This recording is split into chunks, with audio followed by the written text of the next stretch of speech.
Hello friends, ಎಲ್ಲರಿಗೂ the media ಚಾನಲ್ಗೆ ಸ್ವಾಗತ. ಸ್ನೇಹಿತರೆ, ಇಂದು ನಾವು ಪರಿಚಯಿಸುತ್ತಿರುವಂತಹ ಹುಡುಗಿಯ ಹೆಸರು ಸೌಮ್ಯ ಅಂತ.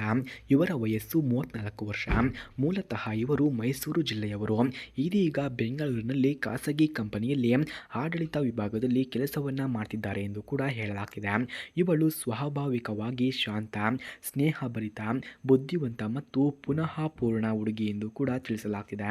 ಹಾಗೆ ಸ್ನೇಹಿತರೆ, ಈಗ ಇವರಿಗೆ ಯಾವ ರೀತಿಯ ಗಂಡು ಬೇಕು ಎಂದು ಕೂಡ ಕೇಳಿಕೊಂಡಿದ್ದಾರೆ. ನೋಡಿ, ಸೌಮ್ಯರವರಿಗೆ ಬೇಕಾಗಿರುವಂತಹ ಗಂಡು ಎಂದರೆ ಗೌರವಪೂರ್ಣ, ಪ್ರೀತಿ ನೀಡುವ ಗಂಡು ಬೇಕು ಎಂದು ಬಯಸುತ್ತಿದ್ದಾರೆ. ಹಾಗೆ ಕುಟುಂಬಕ್ಕೆ ಬೆಂಬಲ ನೀಡುವ ವ್ಯಕ್ತಿಯಾಗಿರಬೇಕು ಎಂದು ಕೂಡ ಇವರು ತಿಳಿಸಿಕೊಟ್ಟಿದ್ದಾರೆ. ಹಣ ಅಥವಾ ಸ್ಥಿತಿಗತಿ ಮುಖ್ಯವಲ್ಲ, ಬದಲಿಗೆ ಜೀವನದ ದೃಷ್ಟಿ ಒಳ್ಳೆಯದು ಇರಬೇಕು.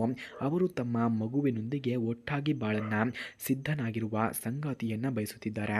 ಫ್ರೆಂಡ್ಸ್, ಯಾರಿಗಾದರೂ ಇಂತಹ ಗುಣಗಳು ಇದ್ದರೆ ಬೇಗ ಕರೆ ಮಾಡಿಕೊಂಡು ಬನ್ನಿ, ನಾನು ಕಾಯುತ್ತಾ ಇರುತ್ತೇನೆ ಎಂದು ಕೂಡ ಸೌಮ್ಯರವರು ತಿಳಿಸಿಕೊಟ್ಟಿದ್ದಾರೆ.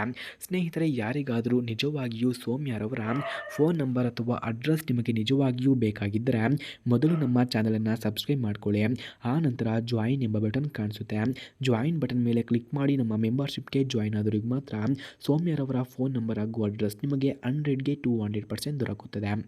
ಹಾಗೆ ಸ್ನೇಹಿತರೆ, ಇವರ ಕುಟುಂಬದ ಮಾಹಿತಿಯನ್ನು ನಾವು ನೋಡೋದಾದರೆ ತಂದೆ ನಿವೃತ್ತ ರಾಜಕೀಯ ತಜ್ಞ, ತಾಯಿ ಗೃಹಿಣಿ, ಒಂದು ಸಹೋದರಿ ವಿದ್ಯಾರ್ಹತೆಯ ಪಾತ್ರರಾಗಿದ್ದಾರೆ. ಬೆಂಗಳೂರಿನಲ್ಲಿ ಉದ್ಯೋಗದಲ್ಲಿದ್ದಾರೆ ಎಂದು ಕೂಡ ತಿಳಿಸಲಾಗ್ತಿದೆ. ಕುಟುಂಬದಿಂದ ಸಂಪೂರ್ಣ ಬೆಂಬಲ ಕೂಡ ಇದೆ ಎಂದು ಕೂಡ ಹೇಳಲಾಗ್ತಿದೆ. ಹಾಗೆ ಇವರ ಗುಣಗಳನ್ನು ನಾವು ನೋಡೋದಾದರೆ ಸೌಮ್ಯ ಮೇಡಮ್ ಶ್ರಮಶೀಲ, ನಿರಂತರ ಕಲಿಯುವ ಮನಸ್ಸನ್ನು ಹೊಂದಿದ್ದಾರೆ. ಸಹಾನುಭೂತಿ, ತಾಳ್ಮೆ ಎಲ್ಲ ಗುಣಗಳನ್ನು ಕೂಡ ಹೊಂದಿದ್ದಾರೆ. ಮನೆಯಲ್ಲಿ ಸ್ವಚ್ಛತೆ, ಮಕ್ಕಳ ಬಗ್ಗೆ ಕಾಳಜಿ, ಊಟ ಮತ್ತು ಜೀವನದ ಲಘುಕತೆಗಳಲ್ಲಿ ಆಸಕ್ತಿ ಕೂಡ ಇವರಿಗೆ ಇದೆ ಎಂದು ಕೂಡ ಹೇಳಲಾಗ್ತಿದೆ.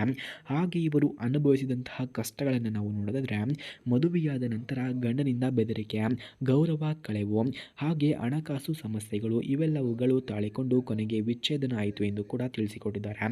ಆ ಸಮಯದಲ್ಲಿ 6 ವರ್ಷದ ಮಗುವನ್ನು ಕೂಡ ನೋಡಿಕೊಳ್ಳಬೇಕಾಯಿತು. ಸಮಾಜದ ದೃಷ್ಟಿ, ಮಾತುಗಳು ಎಲ್ಲ ಸಹಿಸಿಕೊಂಡು ಇಂದು ಸ್ವಾವಲಂಬಿಯಾಗಿ ಬದುಕುತ್ತಿದ್ದಾರೆ ಎಂದು ಕೂಡ ತಿಳಿಸಲಾಗ್ತಿದೆ. ಫ್ರೆಂಡ್ಸ್, ಹಾಗೆ ಮದುವೆಯ ಬಗ್ಗೆ ಇವರ ಅಭಿಪ್ರಾಯವನ್ನು ನಾವು ನೋಡೋದಾದರೆ ಅವರು ಹೇಳ್ತಾರೆ, ಮದುವೆ ಎಂದರೆ ಗೌರವ, ಸ್ನೇಹ, ಪ್ರೀತಿ ಎಂದು ತಿಳಿಸಿದ್ದಾರೆ. ನನ್ನ ಮೊದಲ ಮದುವೆ ಯಶಸ್ವಿಯಾಗಲಿಲ್ಲ, ಆದರೆ ಜೀವನ ಮುಗಿದಿಲ್ಲ. ನನಗೆ ಇನ್ನೂ ಒಳ್ಳೆಯ ಸಂಗಾತಿ ಬೇಕು.